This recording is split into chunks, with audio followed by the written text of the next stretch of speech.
Welcome to PR Like a Boss. I'm Patz, and today we have an incredibly inspiring guest who's been transforming the beauty industry from the inside out. She is an established name in the fashion and beauty industry, Lan Nguyen-Grealis, makeup artist designer, author, and advisory board member for the British Beauty Council. You are an amazing entity in the industry, Lan. I mean, thank you for joining me. Of course. Thank you for having me. I'm so happy to speak to you. Well, so let's just jump right in. As I said, you're part of the British Beauty Council. This is an organisation that's setting the agenda for a more inclusive and innovative industry. How has your role there impacted your perspective on beauty and where the industry is headed? And are there any specific initiatives or changes you're particularly passionate about? Being part of the British Beauty Council has been such an eye-opener. I'm on the advisory board, but standing alongside all the big names in the beauty industry really is an accolade for me because it means my voice is heard. And I do work every single day practically for the last 22 years from the moment I picked my brushes. So I really understand a 360 view of, of what I do in terms of makeup. So from film, TV, beauty, show work, celebrity work, the amount of opportunities is endless. So being on the board, you really get to see the insights on the technical value and the business side of everything from the back end. Because as one person, as a freelancer, you just think about yourself. You think yourself as a business. But when you come together, you see you're not the only person with any problems, like you're all going through it together. To be part of something where Millie Kendall and the council have really dug into the facts of what we represent for the country and how valuable we are. The fact that we're in the top 10 of the UK GBD, it's insane. And the fact that we hire over 600,000 staff, which are mainly female, it's really, really big numbers. And it's really amazing to hear these facts that can really help me and inspire me to do better in what I do. So not just about looking after myself, but like from when I started in the industry, I always worked in a team. I always had a team around me.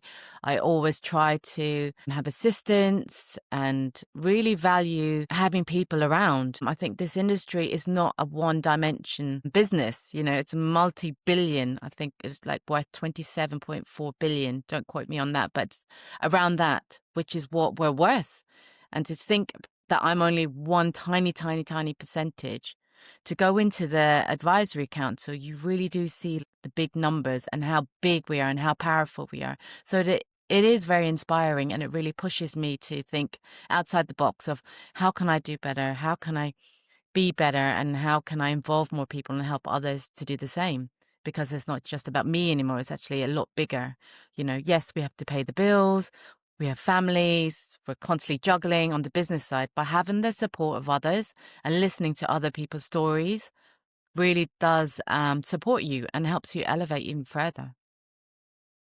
I mean, look, it's amazing to see the work that you and the council are doing to elevate these conversations. Now, we know diversity and inclusivity are priorities across industries, but in beauty, they're particularly essential. From your perspective, how can beauty brands contribute meaningfully to this cause? And what role does PR play in amplifying these messages in ways that truly resonate with the consumers? That's a big, long question. I know. I need to pack it all in. Oh, okay. Let's start from the beginning. Okay, for diversity. Yeah. Okay, so when I see or speak or hear about diversity, for me, it's hard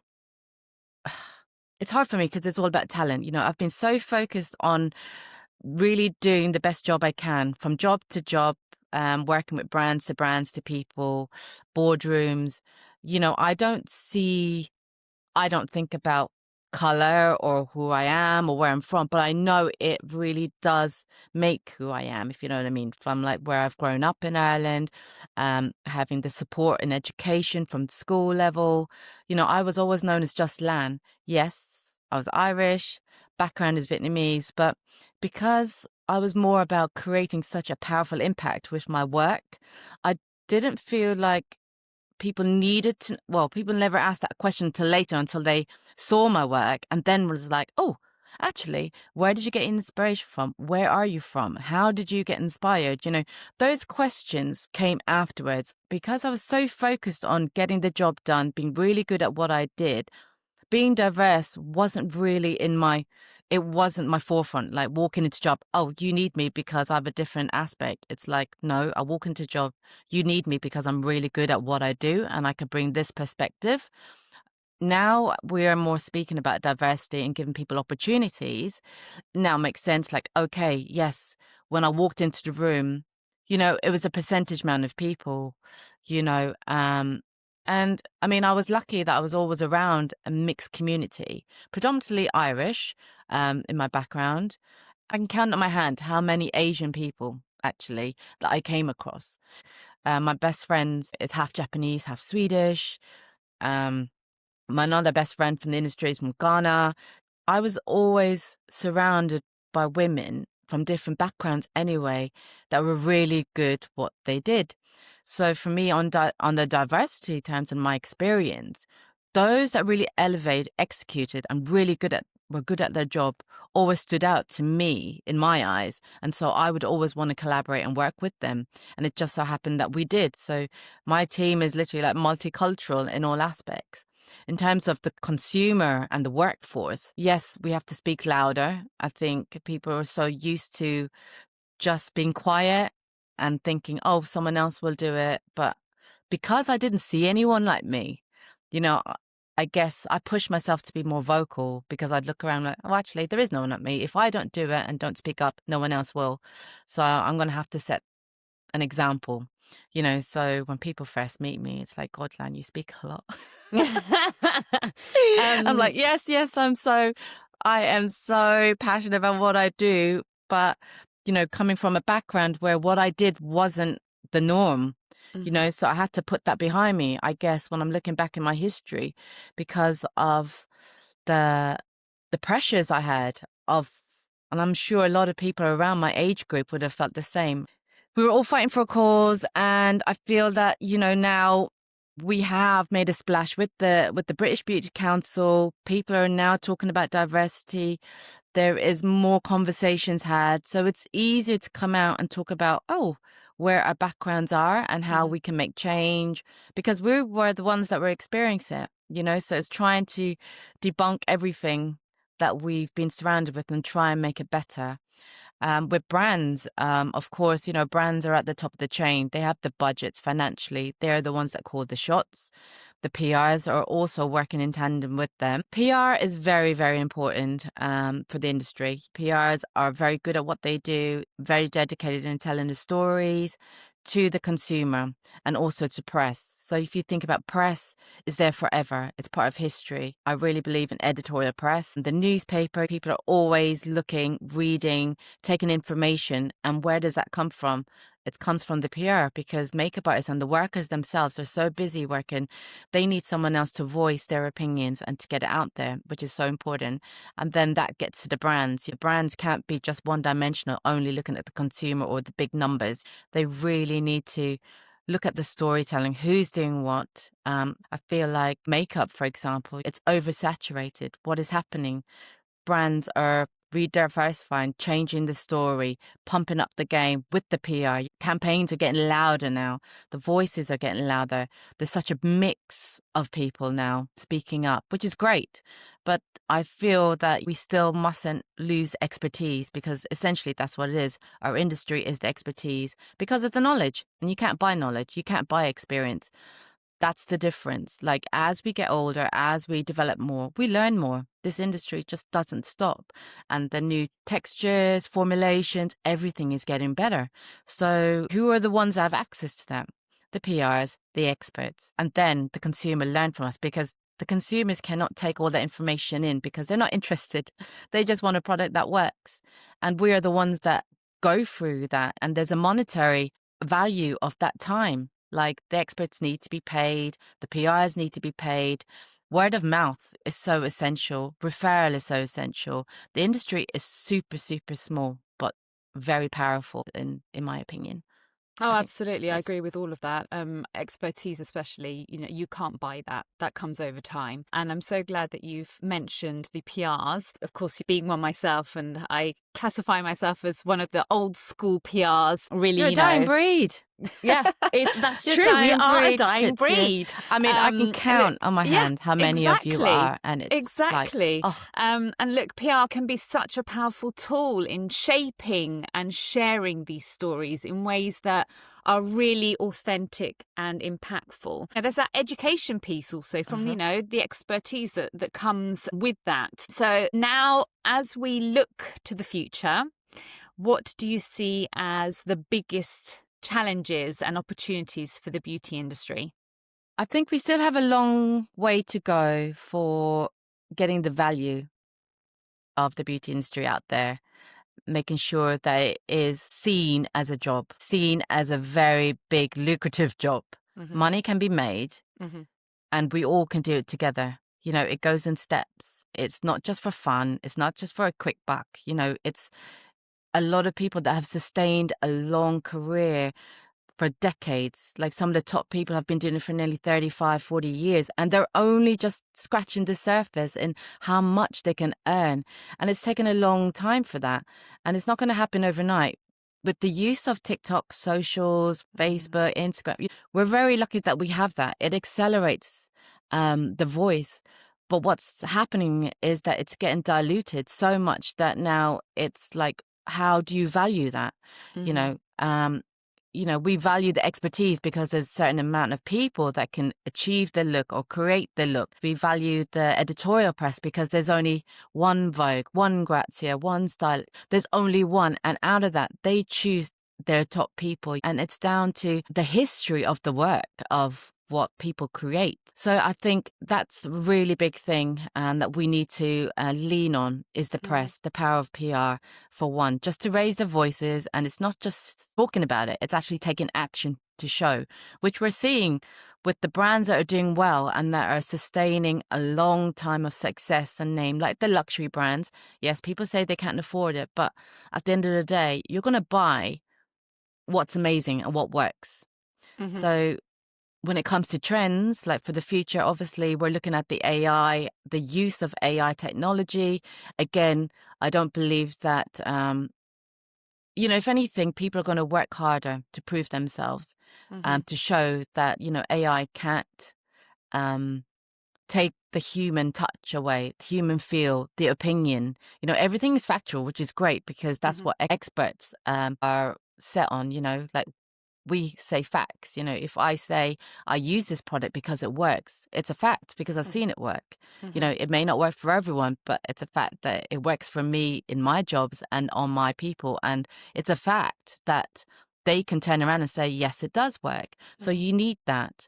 And with AI technology, how is a robot going to say, fact, it works on Madame down the road or the lady in the restaurant or, the nanny, like, how do you know that it's a fact? So the consumers are now being very, very cautious on where they spend the money. They're looking for experts. They're looking at all the referrals. And, I do read the comments. I do read the majority of star reviews of a product.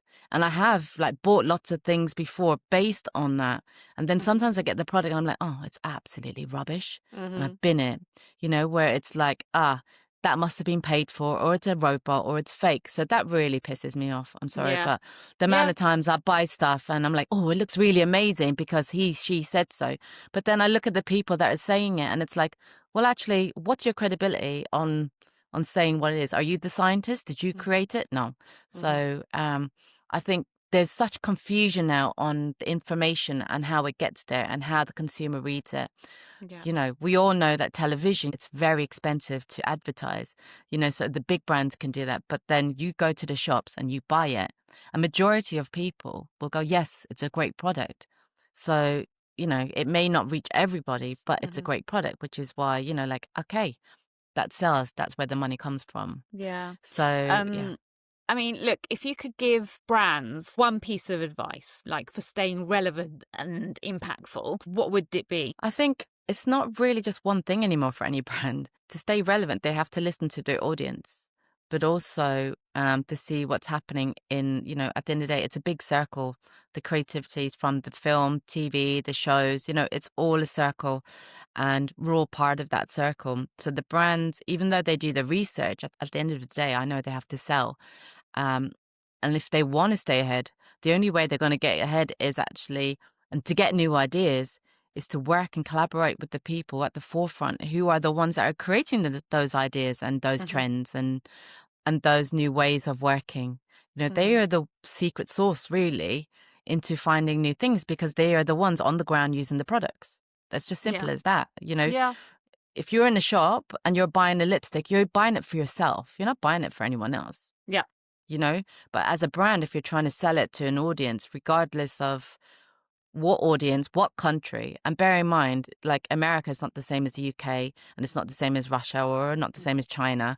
Like, you've got like billions of people who wear makeup every day, so you're not going to hit one, but you can really do better in terms of the story and being more sustainable, because people are looking at more sustainable, natural, more being kind to the world.